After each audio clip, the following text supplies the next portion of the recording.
आत्मीय भाइयों, सादर प्रणाम।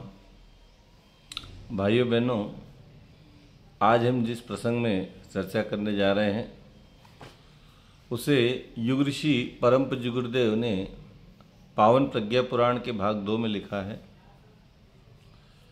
गुरुदेव लिखते हैं, दो आलसी अभागे। सांसारिक रोग, शोक और बंधन भी आलसी अकर्मण्यों के लिए होते हैं। ऐसे लोग निंदा और तिरस्कार के पात्र होते हैं और उन्हें वही मिलता है। दो आलसी थे, एक बगीचे में लेटे थे। दो दूसरों की सहायता मांगने की ताक में रहते थे। एक घुड़सवार उधर से निकला। घुड़सवार को उन्हें जोरों से आवाज़ लगाई, भैया हमें मदद की आवश्यकता है। घुड़सवार बड़ा धार्मिक रहा होगा या दयालु रहा होगा, संवेदनशील रहा होगा। उसने सोचा कि चलो भाई कुछ मदद करें। वो उनके आलसियों के पास पहुंचा। एक आलसी ने बोला, क्या बोला? उसने बोला कि भाई साहब, ये बगीचे का फल हमारी सीने पर, छाती पर गिरा है। आप कृपा करके इस फल का रस हमारे मुंह में निचोड़ दीजिए। घुड़सवार को बड़ा गुस्सा आया, क्रोध आया। उन्होंने कहा, साहब मैं एक जरूरी काम से जा रहा हूं और इतना आलसी व्यक्ति कि अपने छाती पर गिरा हुआ फल अपने मुंह में नहीं ले सकता। उनको गुस्सा आया। उसने 2-4 लात उसको ढंग से जमाई। अब पास में दूसरा आलसी पड़ा था। उसने कहा, भाई साहब 2-4 लात मेरी तरफ से ठोक दो उसको। बोले क्यों, क्या हो? बोले ये मेरी भी काम नहीं करता है, मेरा भी काम नहीं सुनता है।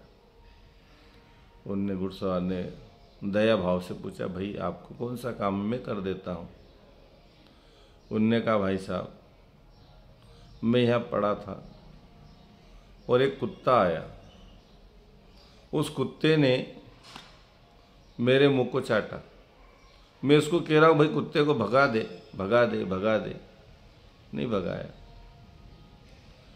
ऊपर से कुत्ता मेरे मुंह में पेशाब भी कर गया, पर इस आलसी ने मेरे को मदद नहीं करी। घुड़सवार को और गुस्सा आया। उसने उस दूसरे आलसी को भी ढंग से पजा लिया और वहां से चला गया।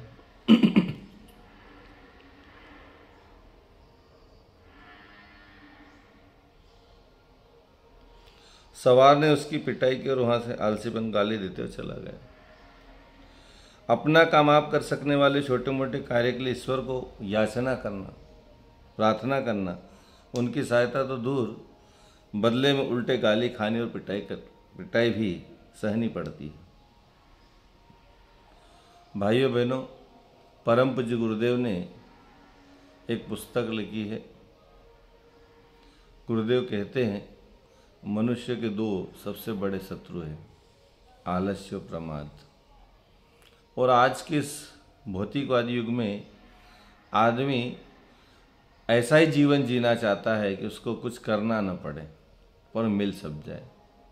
काम कम करे या करे नहीं, पर मिले सब। फ्री का, बिना कमाया, दूसरों के द्वारा अर्जित आदमी खाना चाहता है। सपने वैसे ही देखता है पर कर्मशील नहीं होना चाहता है। तो इसलिए हम सभी इस बात पर ध्यान दें। गुरुदेव कहते थे कि 2 से बड़ी नफरत भी है मुझे, आलसी और प्रमादी से। कामचोर और हरामखोर से गुरुदेव नफरत करते थे। तो हम काम करें। शरीर का आप कल्पना करिए भाई साहब, दुनिया में पशुओं के चमड़े निकाले जाते हैं और उनके कई प्रकार के उपयोग हो जाते हैं। जूते बन जाते हैं, सैंडल बन जाते हैं, और साथ ही कई पशुओं के अलग अलग उपयोग होते हैं, वर्ष बनते हैं, युग बनते हैं। पर आप कल्पना करिए मानव तन की चमड़ी का भी कोई उपयोग नहीं होगा जब ये मर जाएगा। इसलिए जीवन का एक सूत्र हम अपने जीवन में आत्मसात करें कि जितना कर सकते हैं कर्म करें, काम करें, परिश्रम करें। रोगों से यदि बचना है तो भी परिश्रमी बनिए।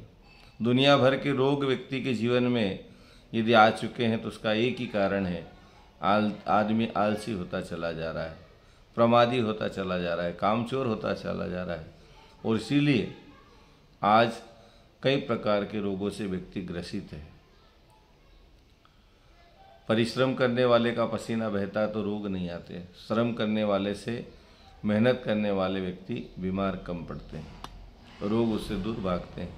सारे रोग पसीने में बह जाते हैं, कीटाणु बह जाते हैं, बैक्टीरिया बह जाते हैं।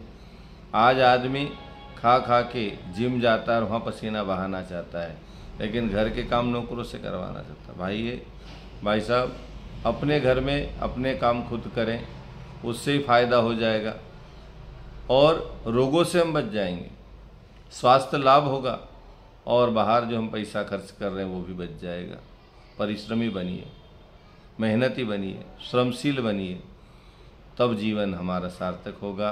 अन्यथा आलसियों की दुर्गति सुनिश्चित है। रोगों से ग्रसित होकर जवानी में बुढ़ापा आ जाएगा, आदमी कोई काम का नहीं रहेगा, बेकार हो जाएगा। और आज यही हो रहा है। हमारी माताएं बहनें आए दिन कई रोगों से ग्रसित हैं। पहले ज़माने में बहनें कोसों दूर से पानी उठा कर लाती थी, घर में छाछ खुद बनाती थी। आज मशीनी युग आ गए, नल घर में आ गए, परिश्रम कम हुआ तो रोग ग्रसित बहनें हो गई। इसलिए हम सभी योग करें न करें आपकी मर्जी, पर परिश्रम जरूर करें। घर में छोटे छोटे काम खुद करने का प्रयास करें। गुरुदेव कहते हैं व्यस्त रहिए, मस्त रहिए और स्वस्थ रहिए। आलस्य प्रमाद को दूर भगाइए, नहीं तो दुर्गति सुनिश्चित है। आप सभी भाई बहन भी अपने जीवन में ऐसा प्रयास करें, हमारा जीवन भी आलस्य मुक्त हो, प्रमाद मुक्त हो, आनंदित हो, प्रफुल्लित हो, हर्षित हो, जीवन शानदार बनता चला जाए, जीवन का आनंद आता चला जाए। तभी ये जीवन पाना, जीवन को जीना सार्थक और सफल होता जाएगा। ओम शांति।